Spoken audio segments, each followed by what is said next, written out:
નમસ્કાર. આજના ITI e learning પ્રોગ્રામમાં આપ સૌનું હાર્દિક સ્વાગત છે. આજે હું ઔદ્યોગિક તાલીમ સંસ્થામાં ચાલી રહેલા સોલાર ટેકનિશિયન એટલે કે ઇલેક્ટ્રિકલ ટ્રેડ ઇલેક્ટ્રિકલ ગ્રુપ અંતર્ગત હું તમને એક લેસન વિશે આપ સૌને તાલીમ સહ માર્ગદર્શન આપીશ. એ લેસનનું નામ છે application of sun chart on shadow identification and sunlight spectrum. આજે હું અહીં એક પીપીટીના માધ્યમથી વિવિધ સ્લાઇડ દ્વારા આપ સૌને આ લેસન વિશે માર્ગદર્શન આપીશ. તો આજે આ લેસનની શું જરૂરિયાત છે તો આપણે જોઈએ કે વિવિધ પ્રકારના રિન્યુએબલ અને નોન રિન્યુએબલ એનર્જી સ્ત્રોત આપણે ઉપલબ્ધ છે. પેટ્રોલ છે, ડીઝલ છે, કેરોસીન છે, ઓઇલ છે. એ સ્ત્રોતો છે એ એક સમય ખલાસ થઈ જશે, જ્યારે આપણી પાસે અમુક એવા પણ સોર્સ છે કે જે આજે કહેવાય ને કે રિન્યુએબલ છે. તો આજે કહેવાય ને કે એનો અખૂટ જથ્થો છે.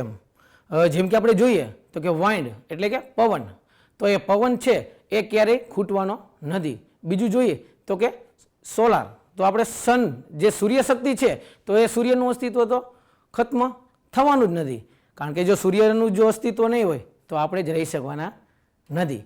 તો આજના આ ટોપિકમાં આપણે સૂર્યશક્તિનો ઉપયોગ કરવાનો છે અને એના માટે એ જે સૂર્યનો પડછાયો જે પડે છે તો એ ક્યાં ક્યાં આપણને અવરોધક બનશે અને ત્યારબાદ એ અવરોધક બનશે પછી એ આપણને કયા સોફ્ટવેર થ્રુ આપણને જાણવા મળશે કે એ સન ચાર્ટ શું છે, ત્યારબાદ સનલાઇટ સ્પેક્ટ્રમ શું છે. આના વિશે આપણે આ ટોપિકમાં હું તમને માર્ગદર્શન આપીશ. પરિચય આપણે જોઈએ. સૂર્ય છે તો સૂર્યની આજે કહેવાય ને કે યોગ્ય સ્થળ પસંદગી કરવા માટે આપણે શું છે કે સૂર્યની દિશાને જાણવી જરૂરી છે. તો અહીંયા આપણે જોઈએ કે જો સ્થળ પસંદગી યોગ્ય નહીં કરી તો આજે આપણને સૂર્યશક્તિનો જે સૂર્યના પ્રકાશના જે કિરણો છે એનો આપણે યોગ્ય રીતે ઉપયોગ નહીં કરી શકીએ. એનાથી શું થશે તો કે જે આપણે એનર્જી જનરેશન છે, જે પાવર જનરેશન છે એ જે આપણને એટલું બધું અસરકારક નહીં થાય. ત્યારબાદ અહીંયા આપણે જોઈએ કે થશે શું કે આપણે હવે જે સોલાર સિસ્ટમ જે સોલાર પ્રોજેક્ટ આપણે જે ઇન્સ્ટોલ કર્યો છે એનું મહત્વ શું છે કે આપણે વધુને વધુ જનરેશન થાય, પરંતુ જો એમાં જ અમુક જે પરિબળો છે જેમ કે પડછાયો કે કોઈ એવી નડતરરૂપ વસ્તુ તો એ પણ આપણને નડી શકે. તો એના લીધે શું થશે તો કે આપણને સંતોષકારક રીતે કામ આપતી નથી. ત્યારબાદ આપણે જોઈએ તો બીજું શું હોય તો કે સ્વાભાવિક છે કે સૂર્ય ઉગવાનો આપણને સમય ધ્યાનમાં હોવો જોઈએ. સૂર્યના કિરણો છે તો એનું સૌથી વધારે તાપમાન ક્યારે હશે તો સવારના કહેવાય ને કે 9 વાગ્યાથી બપોરના 3 વાગ્યા સુધી સોલાર પેનલ ઉપર જો પડછાયા રહિત કિરણો પડે તો જ આપણે કહેવાય ને કે સોલાર સિસ્ટમનો આપણે ખરેખરમાં સંતોષકારક ઉપયોગ કર્યો છે અને એનો આપણે ફાયદો લીધો છે. ત્યારબાદ આપણે જોઈએ હવે જનરલી એ તો બધાને ખબર જ હોય કે સૂર્ય છે તો એની જે દિશા છે કે જે આપણને ખબર છે કે પૂર્વથી પશ્ચિમ દિશા તરફ એ પૂર્વમાં ઉગશે અને પશ્ચિમમાં આથમશે. તો એ આપણને ખાસ એની દિશા અને એનો જે સમય છે એ સમય દરમિયાન પડછાયા વગર જે કિરણો પડે એ જોવું મહત્વનું છે. ત્યારબાદ આપણે આગળ જોઈએ કે સનચાર્ટ. હવે સનચાર્ટ શું છે એ પ્રશ્ન થાય તો હવે જે આપણે સનચાર્ટ છે એ શું કરશે કે આજે કયા સમયે સૂર્યની સ્થિતિ ક્યાં છે, કયા સમયે વર્ષના કયા દિવસે એ સૂર્યની સ્થિતિ ક્યાં છે એ જોવાનું એ આપણને કોણ બતાવશે. આપણે જેમ પ્રિન્ટર હોય તો પ્રિન્ટર કે કોઈ આલેખ દ્વારા આપણે ગ્રાફ કરીએ છીએ તો એ જ રીતે આપણા જે સનચાર્ટ છે એ શું છે. હવે સનપાથ ડાયાગ્રામ એ સોલાર સિસ્ટમ આપણે ડિઝાઇન નક્કી કરવી છે, બરોબર. તો એના માટે આપણે જેમાં અગાઉ વાત થઈ કે પડછાયા, તો એ પડછાયો નડતરરૂપ ના બનવો જોઈએ. એ આપણને ક્યાંથી ખબર પડશે તો કે સનચાર્ટમાંથી. પડછાયાનો વિસ્તાર કેટલો છે, કયા સમયે કેટલું હશે તો એ ક્યાં શેના ઉપરથી નક્કી થશે તો કે એ નક્કી થશે સનચાર્ટ ઉપરથી. સનચાર્ટમાં શું હોય છે ચોક્કસ વર્ષ માટે, ચોક્કસ દિવસ માટે, ચોક્કસ સમયે આ જે ચોક્કસ જગ્યાનું એ સૂર્યનું સ્થાન, સૂર્ય ક્યાં હશે એ આપણને જોવા મળશે. કારણ કે આપણને ખબર જ છે કે સૂર્ય છે તો પૂર્વથી પશ્ચિમ દિશા તરફ પૃથ્વી ફરતી રહેલી છે, તો સૂર્યની દિશા ખસતી જ રહેવાની છે. તો એ અહીં આકૃતિમાં આપણે કહેવાય ને કે સનચાર્ટ છે એ વિવિધ પ્રકારના આલેખો દ્વારા આપણને જોઈ શકીએ છીએ. એમાંનું આપણે એક ગ્રાફ કે આકૃતિ કહીએ એ અહીં આપણે આપેલી છે. તો એમાં આપણે અહીંયા જોશું કે 4 પ્રકારની દિશા. તો આજે જે કહેવાય કે નોર્થ, સાઉથ, વેસ્ટ અને ઈસ્ટ. તો અહીંયા આપણે જે અગાઉ વાત થઈ એમ સૂર્યની દિશા પૂર્વથી ઉગીને પશ્ચિમ તરફ જાય છે, બરાબર છે. તો હવે આ આકૃતિમાં આપણને સમર અને વિન્ટર એટલે કે શિયાળો અને ઉનાળાની બંનેની પડછાયાનું અહીંયા જે દર્શાવેલું છે. સંચાટનું કામ શું છે? એ જ કે સોલાર સિસ્ટમ ઉપર આપણે કોઈ મકાન ઉપર સોલાર રૂફટોપ નાખ્યું હોય તો કયા સમયે સૂર્યના પડછાયામાં કોઈ નડતર રૂપ તો નથી બનતું ને, એમ પડછાયાના લીધે સોલારને નડતું તો નથી ને, એ આપણે એના માટે જ સંચાટ છે. તો અહીંયા આપણે બે પાથ જોઈ શકીએ કે એકમાં અહીંયા આપણે જોઈએ છીએ કે આ જે છે એ સમરનો પાથ છે, તો એ પૂર્વમાંથી ઉગીને પશ્ચિમ તરફ જાય છે. ત્યારે એ સમરનો મિડ ડે એટલે ઉનાળાના બપોરના 12 વાગ્યાનો સમય કહી શકાય કે બપોરના 12 વાગ્યાનો જે એનો પડછાયો તમે જોઈ શકો છો. અહીંયા આપણે જોઈએ કે શિયાળો છે તો શિયાળામાં અહીંથી સ્ટાર્ટ થઈને અહીંયા સુધી તો આપણો પાથનો ટૂંકો થઈ જાય છે. જેમ શિયાળો છે તો એમાં સૂર્યપ્રકાશ ઓછો પડે છે, તો એ દરમિયાન આપણે જોઈએ કે એનો શેડો આ રીતે પડે છે. તો અહીંયા આપણને વિન્ટર મિડ ડે, શિયાળાના બપોરના વચ્ચેના સમય અને ઉનાળામાં વચ્ચેના સમય અહીંયા આપણને બંને પડછાયા જોઈ શકાય છે. હવે આજે સંચાટની વાત થઈ તો એ સંચાટ છે એ આપણને કોણ પૂરું પાડશે? તો એના અત્યારે આપણે જોઈએ તો કે માર્કેટમાં વિવિધ પ્રકારના સોફ્ટવેર આવી ગયા છે. તો એમાંના 5 સોફ્ટવેરના નામ અહીં આપેલા છે.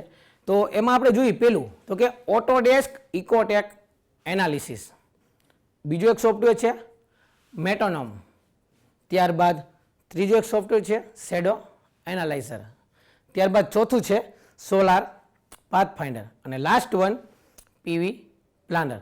તો આ બધા સોફ્ટવેર છે એ આપણને સંચાટ માહિતી અંદર દાખલ કરતા આપણને સંચાટ જ આપણને સીધો પ્રોવાઈડ કરે છે.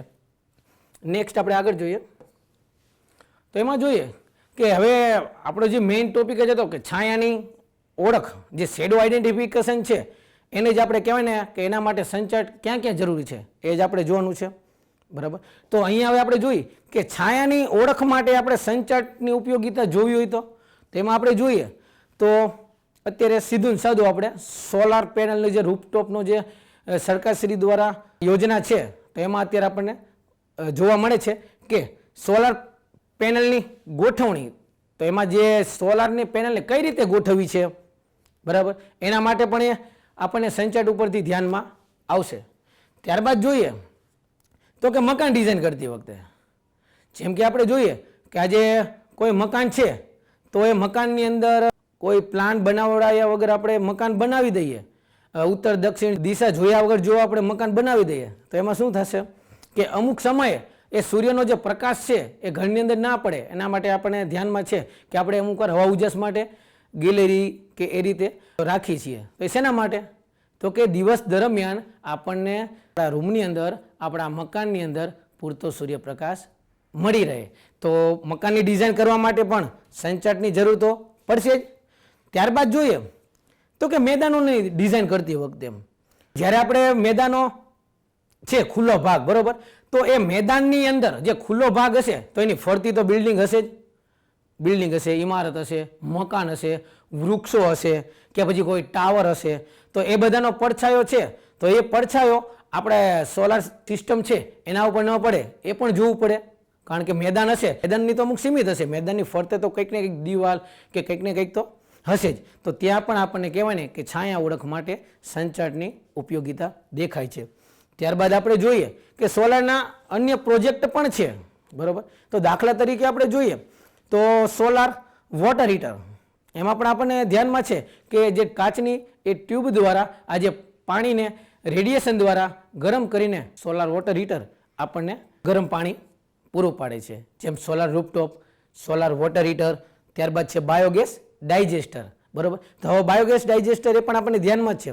જેમ વનસ્પતિ છે એ સૂર્યપ્રકાશની હાજરીમાં ખોરાક બનાવે છે એ જ રીતે આપણે જ્યારે અમુક જે સળી ગયેલું શાકભાજી છે તો એ બધી વસ્તુ આપણે ભેગું કરી દઈએ અને જો એને અમુક તાપમાન ઉપર જે સડો થાય એના લીધે શું થશે કે આજે બાયોગેસ આપણે ઉત્પન્ન કરી શકીએ છીએ.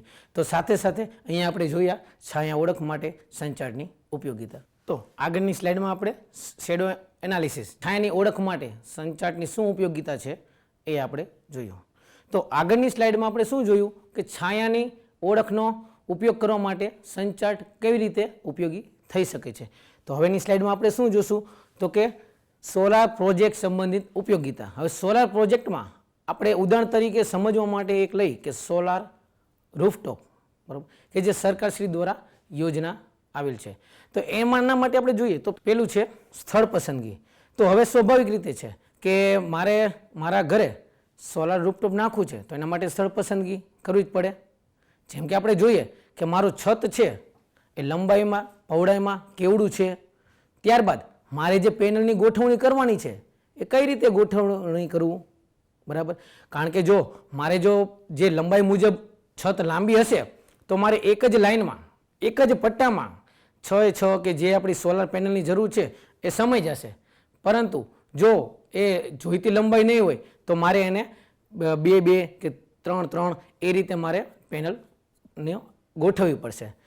તો ત્યારબાદ આપણે જોઈએ કે હવે અમુક વાર એવું થાય કે આપણું મકાન એક માળનું જ છે, મારે સોલાર રૂફટોપ નાખવું છે પણ મારી ઉત્તર સાઈડ કે પછી દક્ષિણ સાઈડ કોઈ મોટું બિલ્ડિંગ છે તો એનો પડછાયો પડશે જ. તો અહીંયા પણ આપણને સંચાર્ટ ઉપયોગી છે જ, કારણ કે એનો પડછાયો પડશે તો શું થશે કે આજે જે મારી સોલાર સિસ્ટમ છે એ જોઈ તો આપણને સંતોષકારક કામ આપશે નહીં. તો આપણે જોઈએ જેમ કે છત છે તો છતની બાજુમાં જ મારે કેબિન છે, એ કેબિનનો પડછાયો પડે છે તો મારે શું થશે એ સ્થળ પસંદ કરવું પડશે ખાસ, બરાબર, કે સોલાર પેનલ છે એ મારે ક્યાં ફિટ કરવી. તો એના માટે આપણે પહેલો જ મુદ્દો જોયો તો સ્થળ પસંદગી. ત્યારબાદ આપણે બીજું જોશું તો કે પેનલ લેઆઉટ. હવે આપણે અમુક પ્રોજેક્ટમાં જોઈએ છીએ કે વિદેશમાં કે ફોરેનમાં કે અમુક જગ્યાએ જે આખા બિલ્ડિંગ હોય છે, જે ઇમારતો હોય છે ગોળાકાર હોય તો એ ગોળાકારની અંદર પણ સોલાર પેનલ એ રીતે ડિઝાઇન કરે ફરતી કે પછી ચોરસ કે કોઈ એવા શેપમાં એ બિલ્ડિંગને પણ આજે કહેવાય ને કે સોલાર સિસ્ટમનો લાભ લેવા માટે એવી સોલારની એવી પેનલનો ડિઝાઇન કરવામાં આવે, એવો એનો લેઆઉટ કરવામાં આવે કે આજે એને એ એંગલ મુજબ એ પેનલ લગાવીને આપણે સૂર્યશક્તિનો ઉપયોગ કરી શકીએ છીએ અને સોલાર પેનલને એલિવેશન તરીકે પણ આપણે ઉપયોગ કરી શકીએ છીએ. ત્યારબાદ ત્રીજું છે પેનલ ગોઠવણીની દિશા. સૂર્યની દિશા ચેન્જ થતી રહેશે, બરાબર, સૂર્યની મૂવમેન્ટ મુજબ. તો એ મુજબ આપણી પેનલ છે કઈ બાજુ ઢળતી રાખવાની છે. સૂર્યની દિશા આપણે આજે મારું મકાન છે કઈ બાજુ ઉત્તર છે, કઈ બાજુ દક્ષિણ છે, પૂર્વ છે, પશ્ચિમ છે, તો એનો આપણને ખ્યાલ રાખવો પડશે. એના ઉપરથી શું થશે કે આજે સોલાર પેનલ છે એને આપણે એ બાજુ ઢળતી રાખવી પડશે. એટલે સાથે સાથે જોઈએ કે પેનલ જે ગોઠવવાની છે એની દિશા પણ એટલી અગત્યની થઈ જાય છે. ત્યારબાદ નેક્સ્ટ જોઈએ તો કે પેનલ ગોઠવણીનો એંગલ. તો અહીંયા આપણે જોઈએ હવે એંગલ શું છે તો આપણે જોઈએ કે આજે મારી સોલાર પ્લેટ છે, બરાબર, તો આ અમારે ટેરેસની છત છે તો અમારે કાટખૂણે આ રીતે આટલો એંગલ થયો, બરાબર. હવે મારા સ્થળ મુજબ એવું પણ બને મારે એંગલની વધારે જરૂર નથી તો હું શું કરીશ, હું આ રીતે પણ પેનલને ઢળતી રાખી શકું. અને ક્યાંક એવું પણ બને છે કે મારું મકાન ને મારી છત છે એ ફૂલ ઊંચે છે, ઘણી ઓલરેડી ઊંચાઈ ઉપર જ છે તો મારે ત્યાં એંગલની જરૂર નથી. તો ત્યાં શું થશે કે હું આ રીતે પણ આજે કહેવાય ને કે સીધી હું સોલાર પેનલને સુવડાવી દઉં, મતલબ કે એ રીતે નીચે જ પાથરી દઉં તો પણ ચાલે છે. એટલે આજે કહેવાય કે એંગલ, તો એંગલ પણ આજે કહેવાય કે એ ઘણો બધો મહત્વનો ભાગ ભજવે છે. તો આજે જે એંગલ છે કારણ કે એ એંગલ મુજબ જ આપણને એ જનરેશન આપશે અને એ મુજબ જ આપણે કે આપણી એની કાર્યક્ષમતા પણ વધશે. તો એના અલગ અલગ આપણે એંગલ જોવા હોય તો આપણે અહીંયા જોઈએ તો કે ફિક્સ્ડ, ટિલ્ટ એંગલ.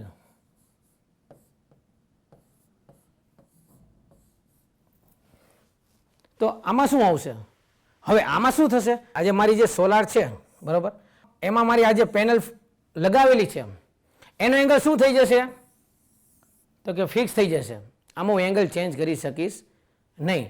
એટલે એ સોલાર પેનલ મારી ફિક્સ થઈ જાય છે. એટલે આજે એંગલ રહ્યો, આજે એંગલને આપણે કહી શકીએ તો એંગલ આજે ટિલ્ટ છે તો ટિલ્ટનો મતલબ આપણે જોઈએ તો એ શું થશે, ઝુકાવ કોણ, કે મારે સોલાર પેનલને કેટલી નમતી રાખવી છે, એમ કેટલા એંગલની જરૂર છે કે જેથી હું વધારે સોલારથી હું પાવરનું જનરેશન કરી શકું. ત્યારબાદ આપણે આગળ જોઈએ. પહેલો આપણે જોયો ફિક્સ્ડ ટિલ્ટ એંગલ, ત્યારબાદ બીજું આવશે મૂવિંગ ટિલ્ટ એંગલ, મૂવિંગ પ્રકારનો. તો આમાં શું થશે કે આજે જે મારી સોલાર પેનલ છે તો એ મૂવેબલ હશે. એને એ મુજબ મોટરની મદદથી જે સોલાર પેનલ છે એને હું મૂવ કરી શકીશ. જે સંચાટ મુજબ, જે આપણે સૂર્યની દિશા મુજબ જો પેનલની ઓટોમેટિક એ મૂવમેન્ટ કરી શકીએ. તો આ પ્રકારનો પણ એક એંગલ છે. ત્યારબાદ આપણે જોઈએ તો ત્રીજો છે ટ્રેકિંગ. તો આમાં શું આવશે?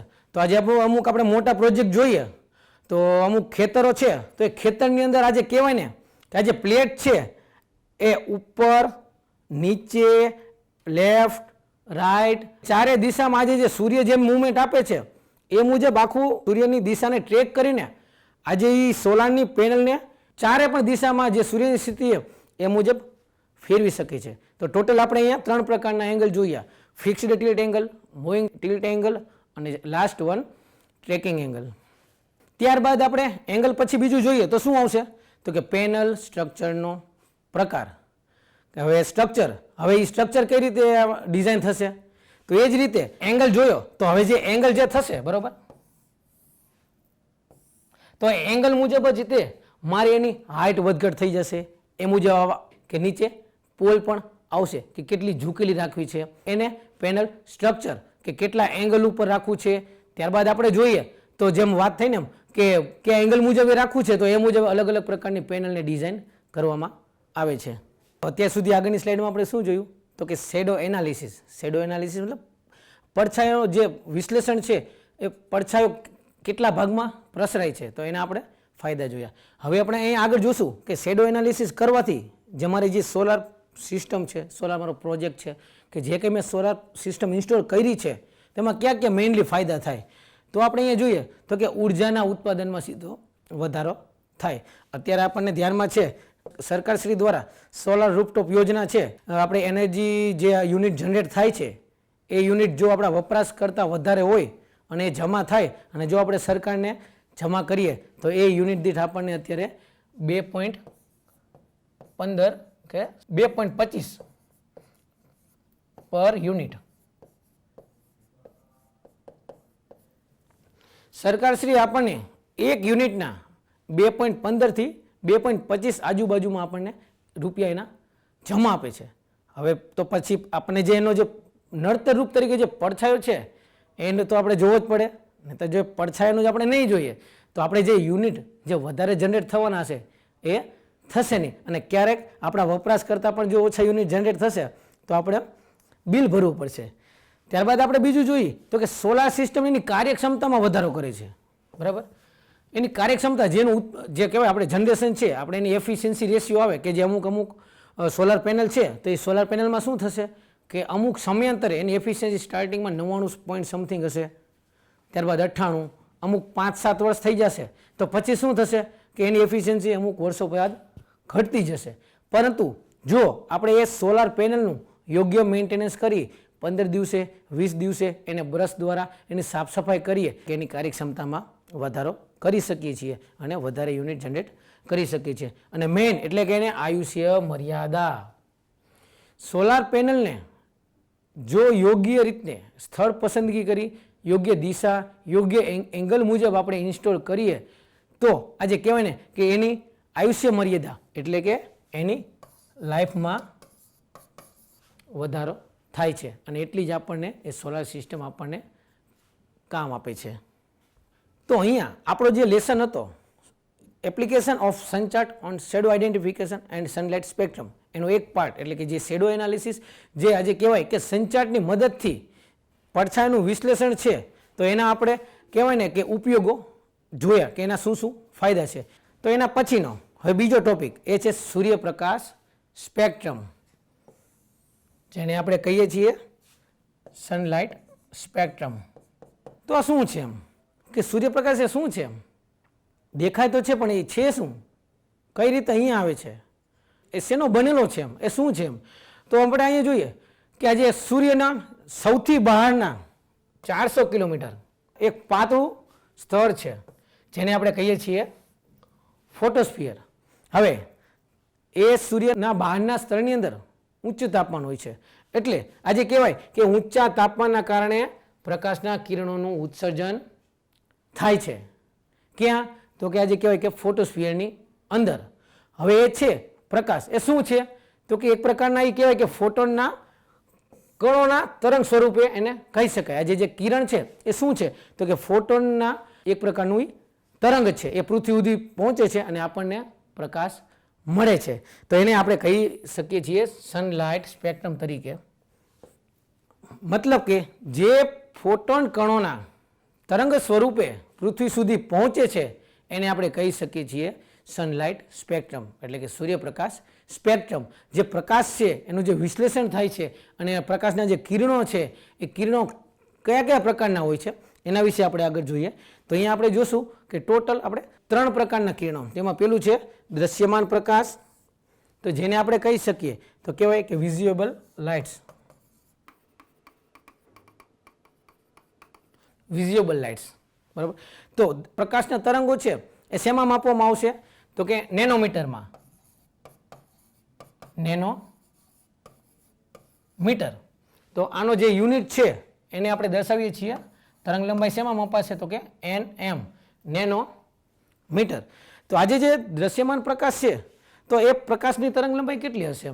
તો આપણે જોઈએ તેની હશે 400 થી 700.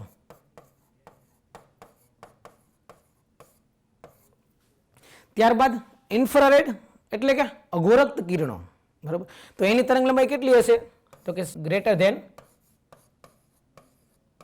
700 નેનોમીટરથી વધુ. અને ત્યારબાદ છેલ્લું છે ત્રીજું એટલે કે અલ્ટ્રાવાયોલેટ, જેને આપણે ગુજરાતીમાં શું કહીએ છીએ? પારજાંબલી કિરણો. તો એની હશે લેસ ધેન 400.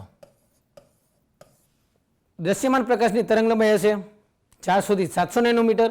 ઇન્ફ્રારેડ કિરણોની હશે 700 થી વધુ અને ત્યારબાદ અલ્ટ્રાવાયોલેટ કિરણોની હશે 400 નેનોમીટરથી ઓછી. આગળ જોઈએ કે આજે જે સોલાર પેનલ છે એની મહત્તમ કાર્યક્ષમતા છે એ આપણે જે અગાઉ 3 કિરણો જોયા એમાંથી કયા કિરણો પર અસર કરશે? તો આજે એ છે દ્રશ્યમાન પ્રકાશ, યાની કે વિઝ્યુએબલ લાઇટ્સ. કયો પ્રકાશ છે? વિઝ્યુએબલ લાઇટ્સ. જે વિઝ્યુએબલ લાઇટ્સ જે 400 થી 700 નેનોમીટરના જે કિરણો છે એ જો સોલાર પેનલ પર પડશે તો એ આજે કહેવાય ને કે એ વધુ અસરકારક બનશે. તો આપણે અહીંયા જે જોઈએ કે ખાસ કરીને જે 400 થી 700 નેનોમીટરના તરંગ લંબાઈના જે કિરણો છે એ સૌથી વધુ ઉપયોગી બને છે. તો એને આપણે કહીએ મેઘધનુષ્યના રંગો પણ કહી શકાય. આપણે ભણતા ત્યારે જાનીવાલી પીનારા કહીને આપણે યાદ રાખતા હતા કે મેઘધનુષ્યના એ જે 6 તરંગો છે તો એ જે તરંગો છે તો એની તરંગ લંબાઈ પણ કેટલી હશે? 400 થી 700 નેનોમીટર.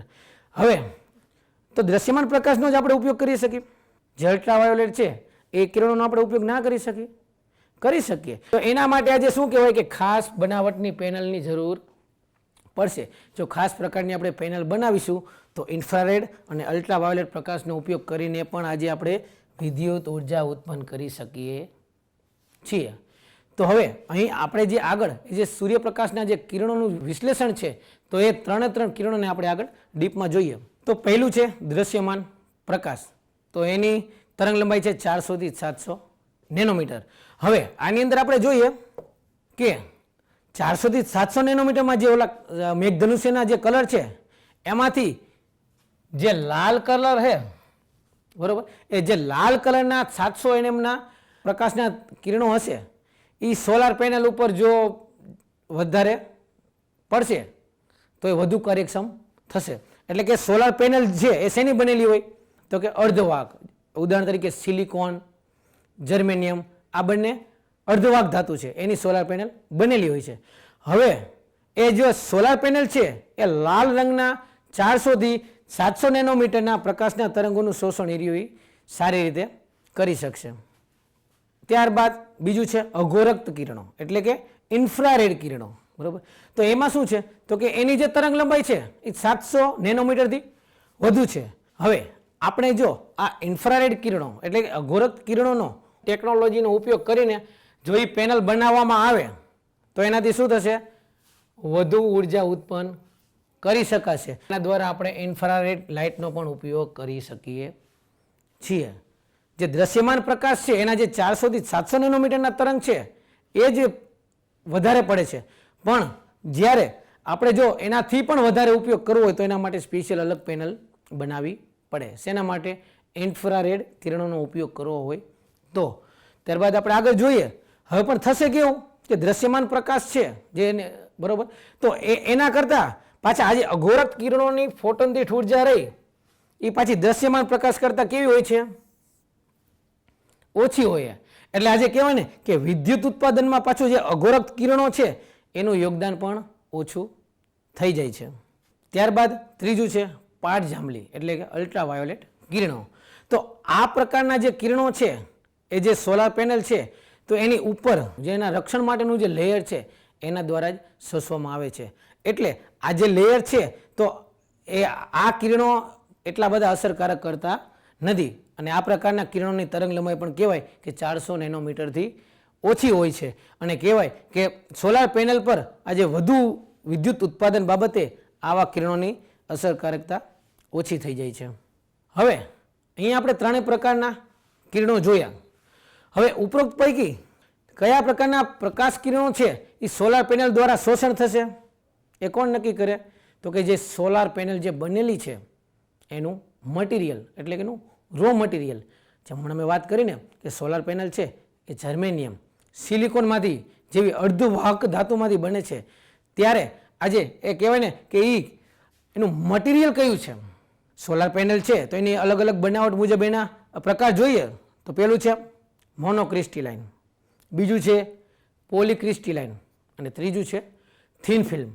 તો થિન ફિલ્મ છે એ નારંગી અને લાલ જેવા વધુ તરંગ લંબાઈના કિરણોનું જ શોષણ કરે એ મુજબ જ એની ડિઝાઇન કરવામાં આવે છે. હવે આજે આપણે સરસ મજાનો આખો ટોપિક જોયો, application of sun chart on shadow identification and sunlight spectrum. તો આખા આ ટોપિકમાં આપણે એની ઝલક જોઈએ કે આપણે શું શું જોયું એમ કે સૂર્યનો ઉપયોગ જે રિન્યુએબલ એનર્જી સ્ત્રોત જે અખૂટ છે એનો ઉપયોગ કરવો છે. પડછાયો આપણને નડે છે એ પડછાયો નડે નહીં એ શેડો એનાલિસિસના જોયું. શેડો એનાલિસિસ માટે શું ઉપયોગી બનશે? તો કે સનચાર્ટ. સનચાર્ટ ક્યાંથી મળશે?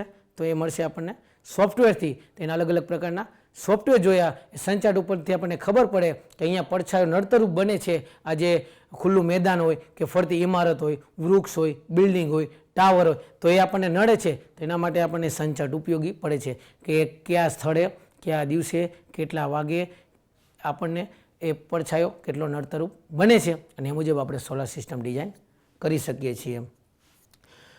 ત્યારબાદ આપણે બીજો એના ટોપિકમાં જોયું તો કે સનલાઇટ સ્પેક્ટ્રમ પ્રકાશનું વિશ્લેષણ. એમાં આપણે ત્રણ પ્રકારના કિરણો જોયા, ઇન્ફ્રારેડ, દ્રશ્યમાન અને ત્રીજું હતું અલ્ટ્રાવાયોલેટ, જે તરંગ લંબાઈનો એકમ છે નેનોમીટરમાં. તો આપણે જે આખો જે લેસન જોયો એ લેસનને આપણે 5 MCQ વિકલ્પ દ્વારા આપણે એના જવાબ જોઈએ.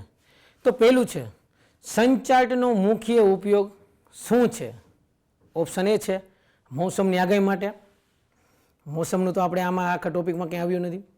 ત્યારબાદ બીજું છે છાયાની દિશા અને લંબા ઓળખવા માટે. હા, છાયાની વાત તો હતી. ત્રીજું વરસાદનું પ્રમાણ નક્કી કરવા માટે. તો કે ના, વરસાદનું પણ કંઈ હતું નહીં. ત્યારબાદ છે ધરતીના કંપન માટે.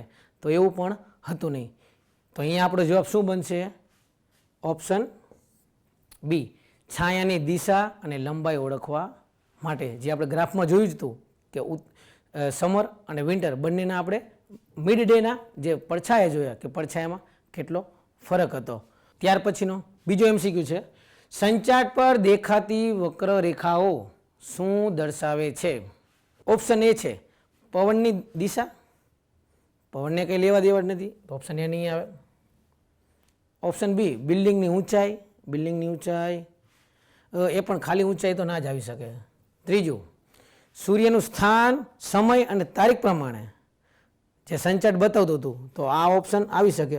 અને વરસાદની આવૃત્તિ એ પણ ના આવી શકે. તો આપણો આન્સર થશે સૂર્યનું સ્થાન, સમય અને તારીખ પ્રમાણે. એ આપણને કહેવાય ને કે જે ગ્રાફ છે એની અંદર જે વક્રરેખાઓ દર્શાવેલી છે એ આપણને શું બતાવશે? તો કે સૂર્યનું સ્થાન, સમય બતાવશે. ત્યાર પછીનો ત્રીજો MCQ છે સંચારનો ઉપયોગ કઈ સ્થિતિમાં ખાસ ઉપયોગી છે એમ, બરાબર. તો એમાં પેલું જોઈએ તો કે રાત્રિના નક્ષત્રો જોવા, તો એ પણ ના આવે. ત્યારબાદ જમીન માપવા, એ પણ ના આવે. ત્યારબાદ છે બિલ્ડિંગના ડિઝાઇનમાં છાંયો પડતો અટકાવવા માટે, છાંયો અટકાવવા માટે હોઈ શકે. અને છેલ્લું છે ઇલેક્ટ્રોનિક્સ ડિવાઇસ બનાવવા, એ પણ ના હોઈ શકે. તો આપણો સાચો જવાબ છે બિલ્ડિંગ ડિઝાઇનમાં છાંયો પડતો અટકાવવા માટે સંચારની જરૂર પડે છે. એના પછીનો નેક્સ્ટ MCQ, સૂર્યપ્રકાશના દેખાતા વિઝિબલ સ્પેક્ટ્રમની તરંગ લંબાઈ શું છે? તો એ પણ યાદ જ છે, જે દ્રશ્યમાન પ્રકાશ, વિઝિબલ લાઇટ્સ, મેઘધનુષ્યના તરંગોવાળું, જે 400 થી 700 નેનોમીટર અને nm બરાબર નેનોમીટર. હવે છેલ્લો 5મો પ્રશ્ન જોઈએ. સૂર્યપ્રકાશના સ્પેક્ટ્રમમાં સૌથી નાની તરંગ લંબાઈના કિરણો આજે કયા હતા? તો જે ઇન્ફ્રારેડ. તો ઇન્ફ્રારેડ છે તો એનું શું હતું? 700 નેનોમીટરથી વધુ, એટલે એ પણ જવાબ ના આવે. ત્યારબાદ બીજું છે દેખાતો પ્રકાશ, એ પણ આપણને ધ્યાનમાં, એમાં તો 400 થી 700.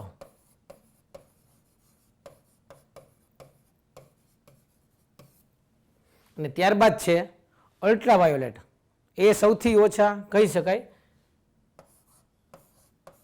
લેસ ધેન 400 નેનોમીટર, જેને આપણે ગુજરાતીમાં કહી શકીએ છીએ પારજાંબલી કિરણો. એટલે અહીંયા આપણો જવાબ થશે ઓપ્શન સી, અલ્ટ્રાવાયોલેટ, એટલે કે પારજાંબલી કિરણો. આજે આપણે સરસ મજાનો લેસન જોયો, જેમાં આપણે સંચાર વિશે માહિતી મેળવી, ત્યારબાદ એના અમુક સોફ્ટવેર, શેડો એનાલિસિસ, આજે પ્રકાશ વિશ્લેષણ છે, જે છાયાની ઓળખ છે, એના આપણે ફાયદા જોયા. અને લાસ્ટમાં જોયું આપણે સનલાઇટ સ્પેક્ટ્રમ, એના દ્વારા આપણે વિવિધ પ્રકારના 3 કિરણો, પ્રકાશના તરંગો, અને આજે કહેવાય કે એની આપણે તરંગ લંબાઈ વિશે પણ જોઈને. તો હું આશા રાખું છું કે આજનો આ લેસન હું અહીંયા પૂર્ણ કરું છું, અને આ લેસન આપ સૌને સારી રીતે શાંતિથી નિહાળ્યો એ બદલ હું આપણો આભાર વ્યક્ત કરું છું. નમસ્કાર.